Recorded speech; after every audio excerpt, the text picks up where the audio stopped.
in Kent, Washington, because one of our students was the training manager for the bank. And so we could get this place free. We didn't have a lot of money. So we were meeting there, and sure enough, she left the bank, and the bank said, "No mas. You can't come in here anymore. You cannot come in here anymore, because we don't have your member doesn't work for us." So Ed says, "Oh, why don't we go to Antioch? I'm on the board there, and besides, they're starting up a program called Whole Systems Design, which is kind of like what we're talking about." And so we went to Antioch and traded tables and chairs, which they didn't have, for a room. I kid you not. I had tables and chairs, and I lent them to them, and they gave us a room.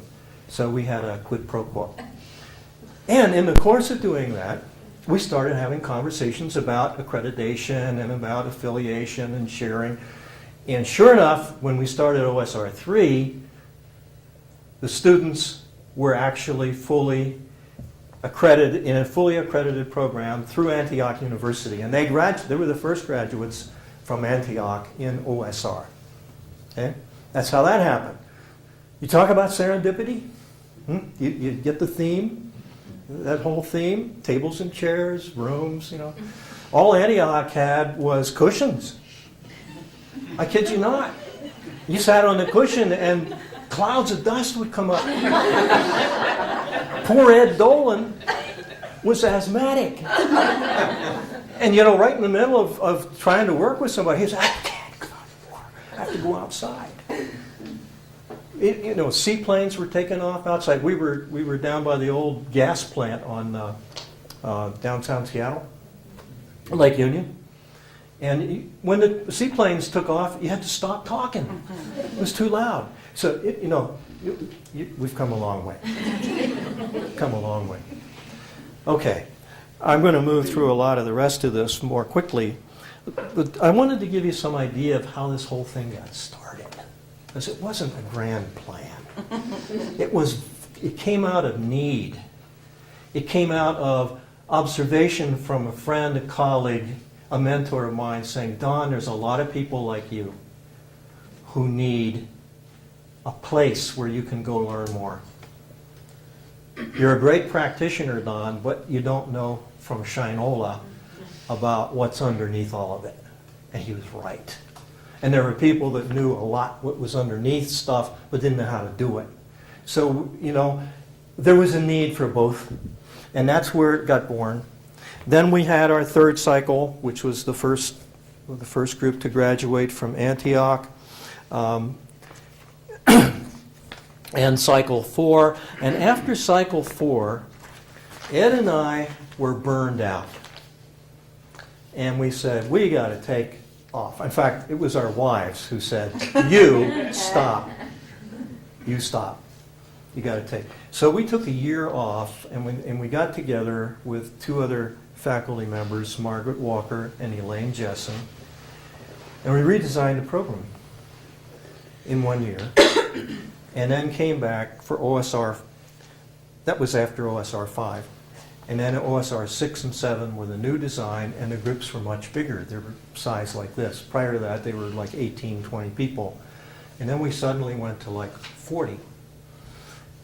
Whole new challenge, big challenge, and learning, enormous amount of learning on how to deal with large group, small group, and the dynamics are so different, as you will find out. And you'll have these opportunities to be in this laboratory. And anyway, after OSR 7, it was time for me to step aside. The program started, and the people who came to it were people I knew. They were people who knew me. And so it was very Don-centric, And that's not healthy for a long term. It has to be less person-centric and more systemic. And so over the years, I faded out. I still stayed on as visiting faculty for the next 4 cycles, and Bob Woodruff took over the program as program director, still with Antioch. And along about OSR 11, Bob was saying, he needs to step down too. And we were scouting around, well, who can replace Bob? And the mantle fell upon Bill Koenig, who's a graduate of the program. And Bill came in with OSR 11 and kind of rode side saddle and picked up enough, so he was ready to pick up OSR 12, which he did. And he has, of course, been with OSR since that time until this very day. And you're still here, right?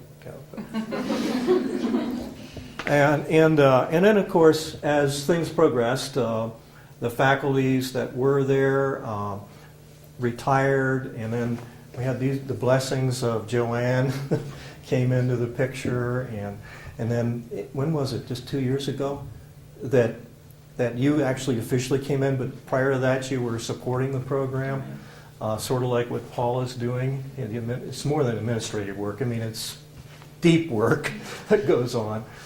And you know, so it's this thing, and then we had other people who weren't graduates of the program, like Mauricio. Oh, you weren't, were you? I can't even think of that. I can't remember that.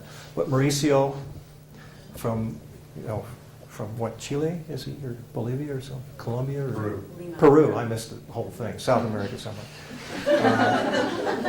And then you have Addie Brooks from Weyerhaeuser, and I don't know who else.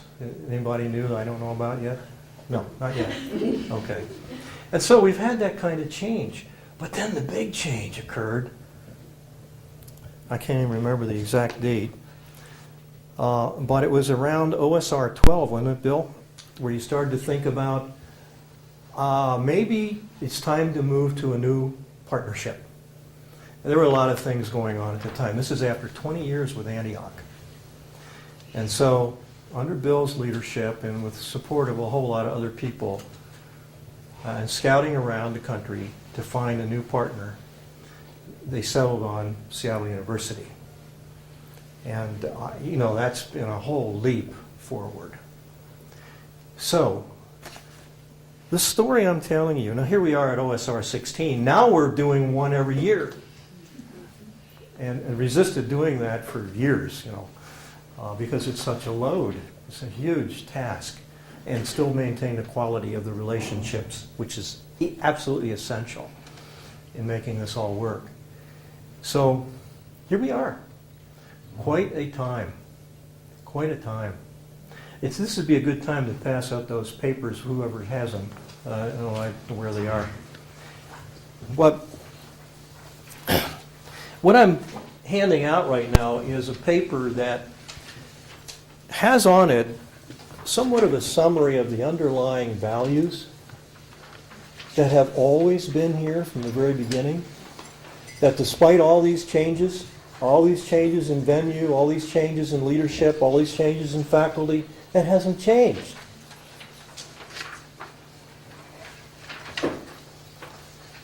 We might be one page short.